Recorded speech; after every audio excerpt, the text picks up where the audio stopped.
Fréjus, 2 décembre 1959. Un barrage s'apprête à céder en amont de la ville après 5 ans d'existence. Sa rupture provoque un déferlement de vagues causant la disparition de plus de 400 personnes. Ce qui en fait, encore aujourd'hui, la pire catastrophe française de l'après-guerre. De nombreux scientifiques, géologues comme ingénieurs du génie civil, se sont penchés sur l'origine de cette tragédie. Alors, avec notre œil du XXIe siècle, entrons dans la plus grande catastrophe française du XXe siècle.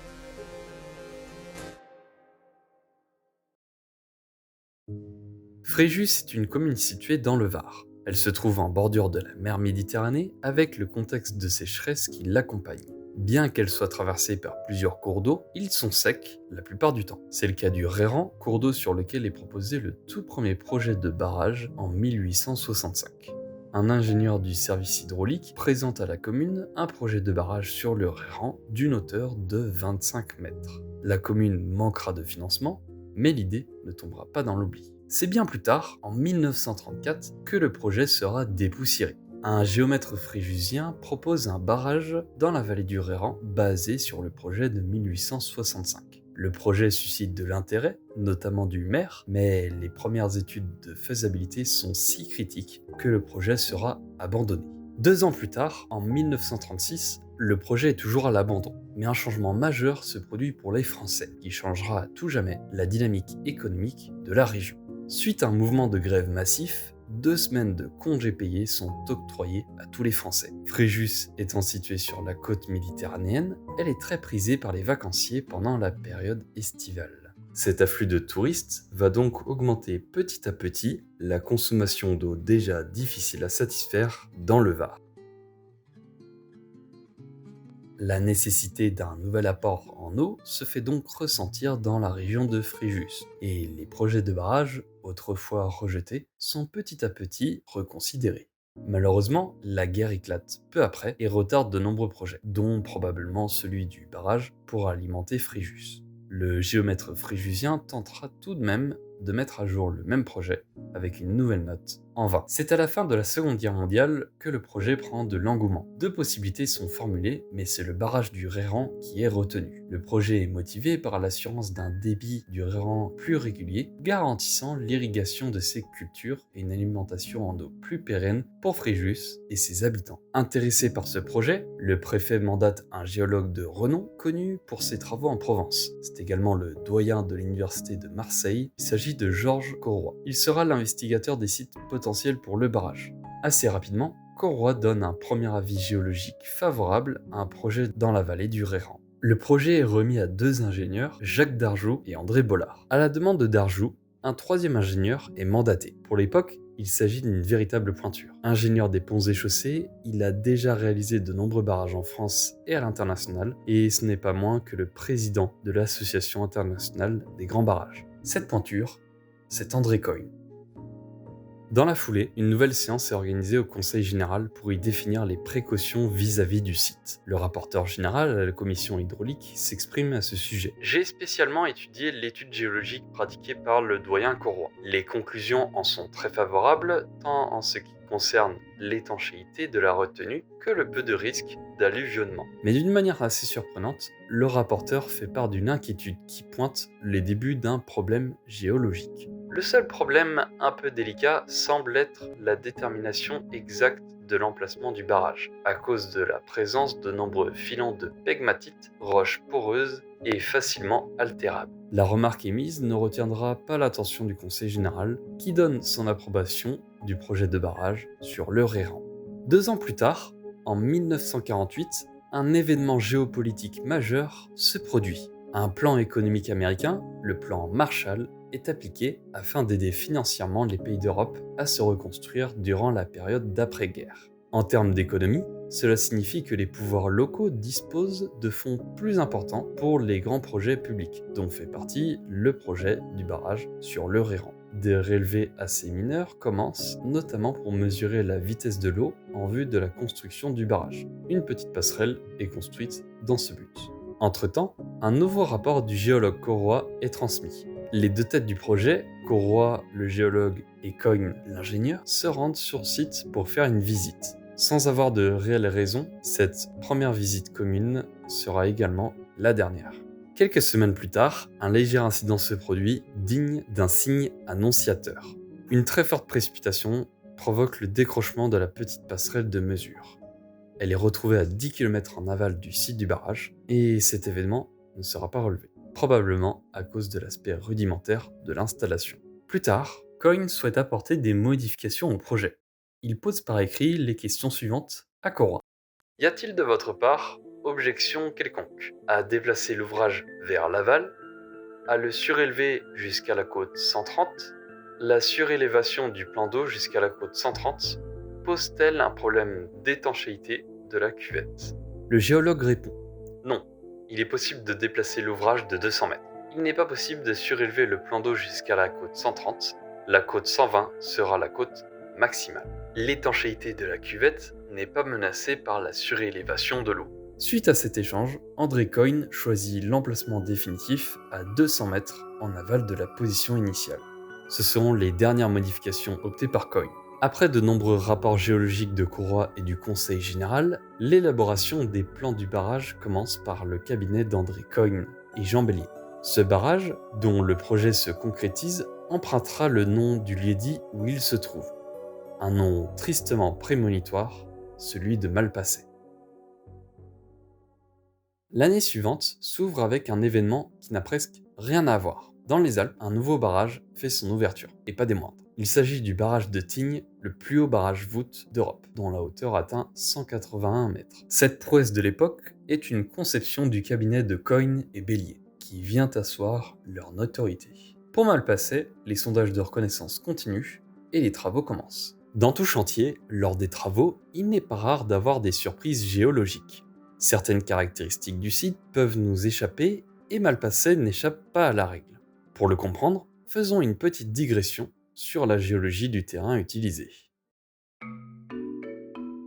Le barrage de Malpasset, tel qu'imaginé en 1952, repose principalement sur des gneiss. Dans le principe, les gneiss sont des roches qui ont été déformées, à très haute pression et très haute température. Cette déformation est si violente qu'elle provoque une fusion partielle de ces minéraux. Puis, plus tard, en changeant de conditions pression-température pour X ou Y raison, elle finit par refroidir. Mais attention, on parle à des temps géologiques, c'est donc un processus très lent. Cette lenteur permet aux minéraux de migrer et de se cristalliser davantage. Une ségrégation chimique s'opère et conduit à un alignement des minéraux de composition chimique semblable. On a donc des lits clairs avec des quartz, feldspath et mica blanc, et des lits sombres avec des amphiboles et des mica noirs. La formation de cette roche fait partie de ce qu'il y a de plus complexe parmi les roches. Mais les gneiss de Malpasset ont également subi un nouvel épisode de déformation. Dans le secteur de Malpasset, quand on regarde sur les cartes géologiques, le barrage repose sur des gneiss milonitiques œillés. Gneiss, comme on l'a vu, signifie que l'on a une roche déformée avec des lignes de minéraux blancs et noirs. Milonitique, cela signifie que la roche, en plus d'avoir subi une déformation assez intense, en a subi une seconde qui a accentué la déformation le long de certains plans. Cela peut créer des plans de faiblesse que l'on appelle des schistosités.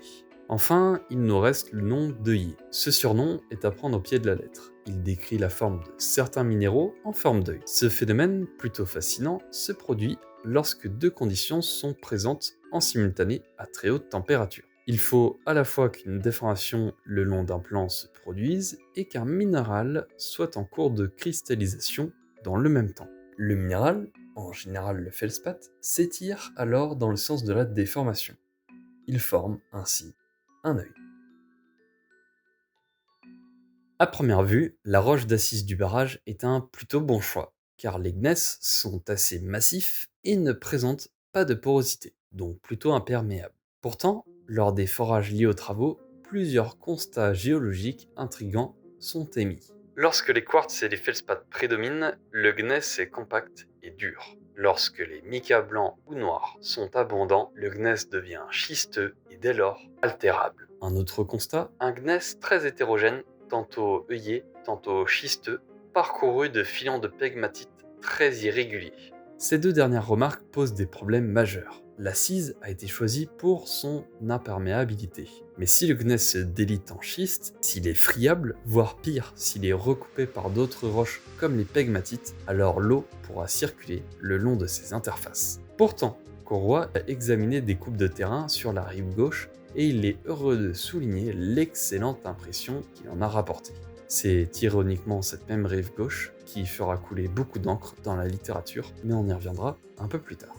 Un nouveau constat géologique est émis. Le déroquetage a mis en évidence un nombre extrêmement élevé de cassures d'amplitude diverses, bien que jamais très importantes. Ces petites failles se présentent souvent comme des zones d'altération dans lesquelles prennent naissance des produits argileux d'épaisseur variable. À nouveau, la présence de failles, même inactives, aurait dû inquiéter. Alors bien sûr, les failles comme les schistosités sont des objets géologiques très communs. Mais lorsque les deux sont présents simultanément au même endroit, le premier peut recouper le second. Cette intersection de deux plans peut conduire à la formation de dièdres et ainsi des pans entiers de roches peuvent partir. Plus tard, le génie rural fait savoir à Courroy que l'exécution des fouilles donne lieu à quelques mécomptes. La roche n'étant pas aussi compacte qu'il avait été prévu, il lui demande s'il veut assister à la visite de Coyne. Coyne viendra, mais pas Courroy. En parallèle de la construction du barrage, la région entame un projet de grande importance pour son attractivité. Il s'agit d'un projet de construction de l'autoroute à l'aval du barrage, aujourd'hui la 8. En 1954, le barrage est achevé et la mise en eau commence. À l'échelle de l'histoire, les barrages font partie des ouvrages les plus anciens de l'humanité. Ils se sont diversifiés au cours des temps, mais dans l'histoire récente, deux principales classes de barrages sont établies en tant que référence, les barrages poids et les barrages voûtes. Initialement, c'était le barrage poids qui était considéré pour mal passer. Souvent de grande taille, son principe repose sur le poids du barrage, qui suffit à contenir l'eau. C'est le type de barrage le plus simple, mais aussi le plus lourd. Les barrages voûtes, plus élégants, ont la forme d'une voûte qui prend appui sur les deux rives.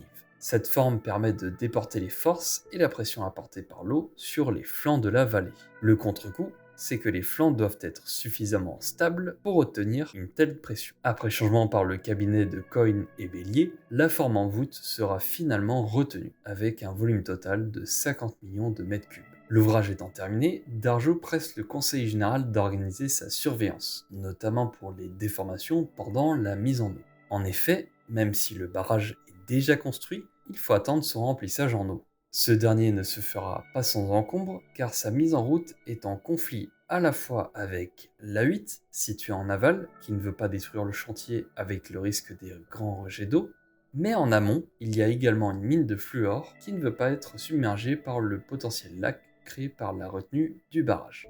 Pendant plusieurs années, Dargeau dut souffler le chaud et le froid en alternant les lâchers d'eau avec les retenues. Entre-temps, sa demande est écoutée avec les premières mesures de déforestation du barrage. Seulement, avec le délai de mise en route du barrage, une controverse naît sur la gestion de Malpasset. Au cours d'une séance du Conseil général, le conseiller fustige les gestionnaires de l'ouvrage. Par conséquent, le bureau du Conseil général reste sans contrôle technique, puisque, si j'en crois le budget, on n'a pas encore entrepris l'étude des déformations. Et si on n'en est pas encore à la réception, le bureau du Conseil général laisse sans service d'entretien et sans service d'exploitation la pièce maîtresse de l'aménagement de l'Est du département.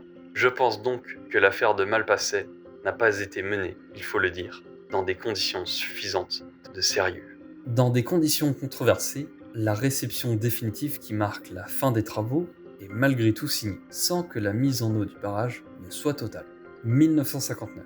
L'irrigation des basses vallées du Réran débute sur une étendue de 220 hectares. La nouvelle campagne de mesure dévoile un déplacement de 17 mm à la côte 54. Les ingénieurs Nourri et Brun auront comme conclusion que la déformation constatée n'est pas normale et ne compromet pas la solidité de l'ouvrage. En novembre, le niveau d'eau arrive à 7 mètres en dessous de la crête. Le mauvais temps s'invite à Malpasset. De fortes pluies viennent remplir rapidement la retenue. Quelques jours avant la catastrophe, les écoulements en aval s'intensifient. L'eau est à la côte 95-75. L'ingénieur Brun constate la présence de nombreux suintements. Il va tout de même convoquer les représentants des entreprises Bachy et Ballot sur place pour le 7 décembre, ce qui sera trop tard. Le barrage étant trop plein, une lâchure est demandée. Elle sera retardée à cause du projet d'autoroute qui ne doit pas être endommagé.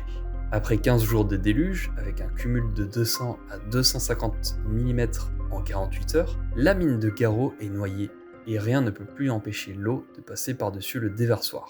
Ce qui nous amène à la date fatidique, 2 décembre 1959. À cause des pluies et d'une crue très violente, le niveau de la retenue monte très rapidement. Il n'est plus qu'à une dizaine de mètres sous la crête du barrage. Les suintements à l'aval de l'ouvrage deviennent de véritables sources. Il faut en urgence ouvrir la vanne de vidange pour faire baisser le niveau d'eau. 16 heures, le gardien du barrage demande l'ouverture de la vanne. Le niveau d'eau est largement au-dessus du niveau de service. 18 heures, le gardien reçoit enfin l'ordre d'ouvrir la vanne. Mais c'est trop tard, l'eau est prête à déborder et l'ouverture de la vanne n'a aucun effet. Quelques heures plus tard, l'impensable se produit. 21h13, le barrage de Malpasset cède. Il libère 50 millions de mètres cubes d'eau. Une onde de 50 mètres de hauteur déferle à 70 km/h dans la gorge du Réran. Il faut absolument alerter les environs de la catastrophe. Mais on est dans les années 50. Les systèmes d'alarme sont rudimentaires et aucun système d'alerte n'a été réfléchi pour avertir les populations en aval. Rapidement, elle atteint le chantier de construction de l'autoroute et son pont. La vague mesure alors environ 30 mètres de haut et sa vitesse est d'environ 50 km/h. 21h20, les eaux dévalent dans la vallée et engloutissent les 50 fermes avoisinantes, la maison du gardien et le chantier de l'autoroute. Les ouvriers qui reposent dans leur baraquement après leur journée de travail sont tous tués. Le pont de l'autoroute est détruit. L'eau s'écoule vers l'aval, s'étale dans la plaine et se charge en terre et en débris, devenant une véritable vague boueuse. Les occupants de la ferme n'ont pas le temps de se mettre à l'abri.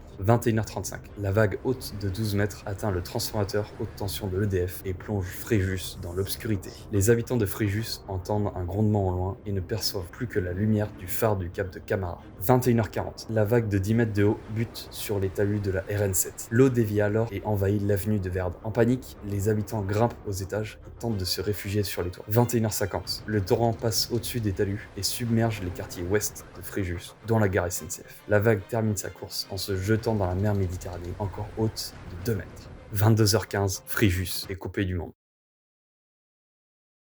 Le bilan est lourd et les conséquences sont désastreuses. Une zone de près d'1 kilomètre de large a été balayée par l'eau. Les jours suivant la catastrophe, on dénombre 423 morts. On constate des dégâts matériels d'une intensité rarement vue. Des fermes, des routes, des immeubles et même des voies ferrées sont complètement détruites. Le drame aura un impact national. Il y a beaucoup de victimes et beaucoup témoignent aux journalistes rapidement dépêchés sur place. La télévision en essor à ce moment-là diffusera la catastrophe à la France entière, qui sera bouleversée par la situation. Des dons massifs iront en consolation des Fréjusiens avec une aide de l'État. L'ouvrage en lui-même est détruit et restera inutilisé jusqu'à aujourd'hui. Il ne reste plus que la base de l'ouvrage, des blocs béton entiers sont retrouvables le long du passage du torrent jusqu'à 1 km de distance. Un long et fastidieux procès est organisé. On cherche le coupable, mais il n'y en a pas. On pourrait attaquer les constructeurs du site. Seulement, sûrement atteint par la tragédie, André Coyne mourra d'un cancer dans l'année qui suit. Coyne sera donc défendu par les ingénieurs du site, clamant son innocence et démontrant son implication dans le projet. Il revenait sans cesse sur le chantier, donnant une conférence par semaine et attendait tous les éléments pour prendre une décision. Décrit comme tel, Coyne était soucieux de la bonne réalisation du chantier qui a viré à la catastrophe. Il aurait même confié à Corroy, après les événements,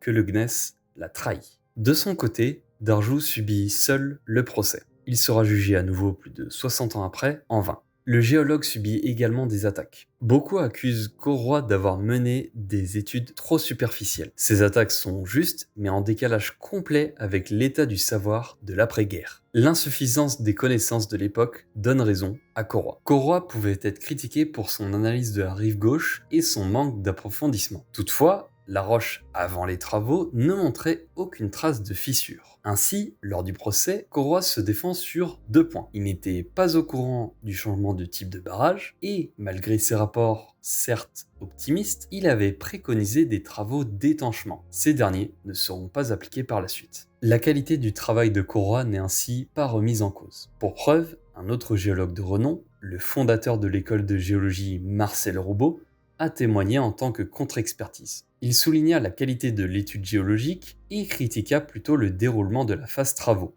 selon lui trop superficielle et trop contrainte par l'économie. Il y a donc beaucoup et peu de coupables à la fois. Suite à cette tragédie, quelques avancées administratives ont lieu. Mais la principale conséquence de Malpasset, ce sont les leçons retenues sur cette catastrophe.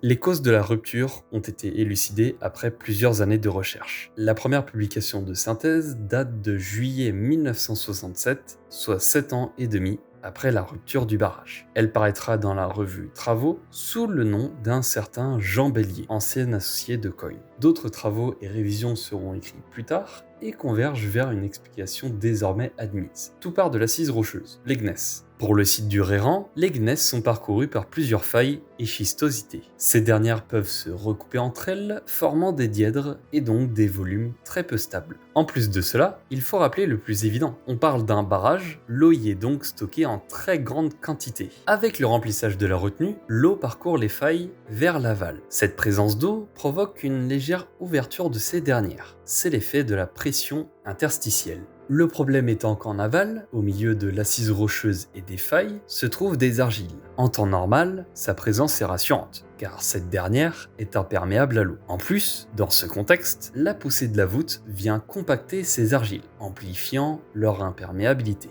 Mais en prenant en compte la présence d'eau infiltrée juste avant les argiles, à cause des premières failles, une pression constante est appliquée sous l'assise du barrage. Ce phénomène quasi inconnu en 1950 est connu aujourd'hui sous le nom des sous-pressions. Ces sous-pressions viennent compresser l'assise et apportent donc des contraintes sur les dièdres. Sous ces contraintes, le dièdre de l'assise rocheuse finit par sauter et emporte le barrage avec lui. Maintenant, toute cette analyse des causes de la rupture du barrage est à prendre avec du recul. En effet, elle se base sur les principes de la mécanique des roches, une science qui n'existait même pas à cette époque.